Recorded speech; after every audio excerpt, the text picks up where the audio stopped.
ସୀତାଙ୍କୁ ଛାଡ଼ିଦେଲେ। ସୀତାଙ୍କୁ ଅରଣ୍ୟ ଭିତରେ ଯେତେବେଳେ ସୀତା ସଂଜ୍ଞାହୀନ ହେଇଥିଲେ, ସୁସୁପ୍ତ ଅବସ୍ଥାରେ ଥିଲେ, ସେହି ସମୟରେ ଲକ୍ଷ୍ମଣ ଛାଡ଼ି ଦେଇକି ପଳେଇ ଆସିଲେ।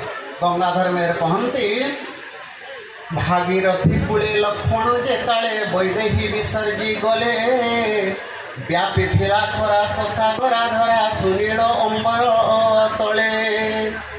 ଏବଂ ସେହି ସମୟରେ ଯେତେବେଳେ ଦେଖିଛନ୍ତି ଜାନକୀ ଯେ ତାଙ୍କ ପାଖରେ କେହି ନାହାନ୍ତି, ସଂଜ୍ଞାରୁ ଯେତେବେଳେ ଆସିଛନ୍ତି, ସଂଜ୍ଞାରୁ ଯେତେବେଳେ ଚେତନକୁ ଫେରିଛନ୍ତି, ଦେଖିଲେ ଶହ ଶହ ସେବିକା ଯାହାର ସେବା କରୁଥିଲେ ପ୍ରତ୍ୟେକ ମୁହୂର୍ତ୍ତରେ, ଆଜି ସେ ନାରୀ ସମ୍ପୂର୍ଣ୍ଣ ରୂପରେ ଏକାକିନୀ ହେଇଯାଇଛି।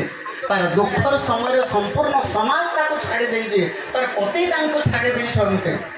ସଂଜ୍ଞା ବିରହିତ ହୋଇ ପଡ଼ିଲେ ଉତ୍ଥାନେ, ନଥିଲେ ଦେଖିବା ପାଇଁ କେହି ସନ୍ନିଧାନେ।